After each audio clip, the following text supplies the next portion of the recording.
Breaking tonight, Dr. Jerome Corsi is here to tell us he is person one in the Fed's indictment of Roger Stone, an indictment which actually led to Roger Stone's arrest early this morning. Dr. Corsi says the Feds could be coming for him any day. He said that over and over again on this show. Now, according to the Fed's indictment, there were emails between the two men that suggest both allegedly knew of and were allegedly helping to coordinate the release of hacked Democrats' emails by WikiLeaks. Dr. Jerome Corsi has maintained his innocence throughout, but the Feds have said he gave false statements during his testimony, telling them Roger Stone never asked him to reach out to WikiLeaks. Dr. Corsi says he had forgotten.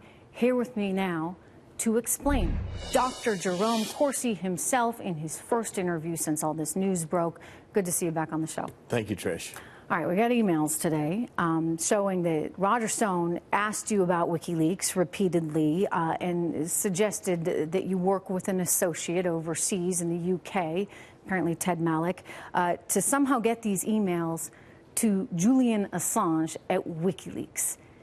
Did you, in fact, do that? Did you ask your associate to get these emails to Assange? I passed on emails from Roger asking Ted Malloch, an academic in London, to go see Assange. Now, there was nothing wrong with that.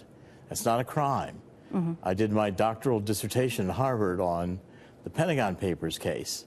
I could have visited Julian Assange. I could have published material Julian Assange had. And in fact, everything in the indictment today is consistent with the testimony I gave to the special prosecutor and also what I've just written in this book, Silent No More. And I think you'll see that the allegations, these indictments, indicate I've done nothing wrong, because there's nothing in these allegations that indicate I did anything incorrect. But there's that illegal. whole, you know, saying one thing and then changing the testimony after, right? Because they asked you, hey, did you talk to Julian Assange about these WikiLeaks? And Assange, forgive me, not Julian Assange, did you talk to Roger Stone? And you, on the first go-around, said no.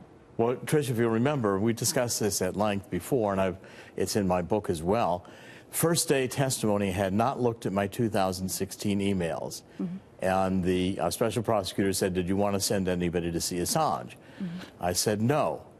I had 10 days to go back to New Jersey and review my 2016 emails. I finally got to download them. Wanted to deliver the computers in the condition they were the last day I used them.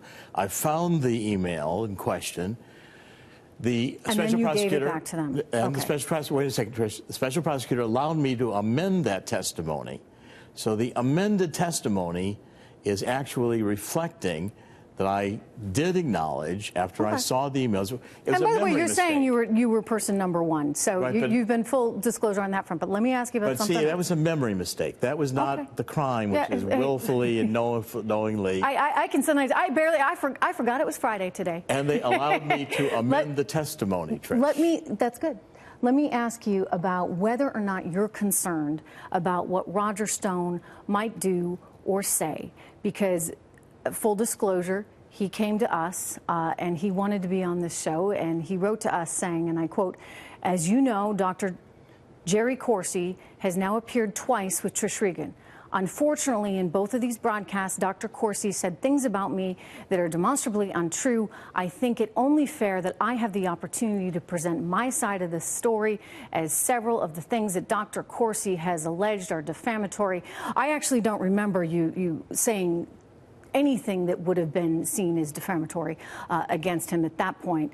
But you are here now. He clearly doesn't like you so much. He's now in the Fed's custody. What might he say about you?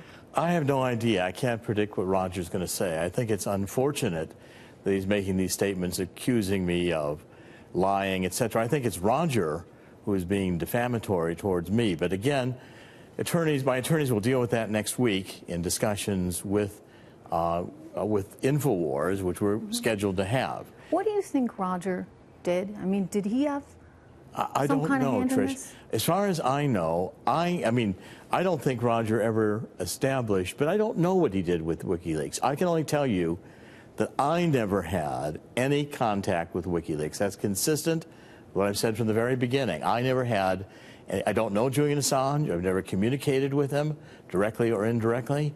And Julian Assange affirmed that about a week ago in a press release that WikiLeaks put out, naming me by name, saying he never had any contact with Jerome Corsi 2016 during the election, about the election, or about the emails. So what happens now? I mean, do you worry that they got Roger Stone? He clearly isn't your biggest fan. Is he going to say something that then has them on your doorstep? They've always had the potential to indict me. It's only going to be for memory mistakes. If you read my book, I said repeatedly they allowed me to amend the testimony. I think the indictment today makes it a lot less likely that I'll be indicted, because they had the opportunity to charge that I had done something wrong. All that basically in the indictment is that I passed a few emails on, and that was part of my testimony from the beginning. Well, maybe it ends well.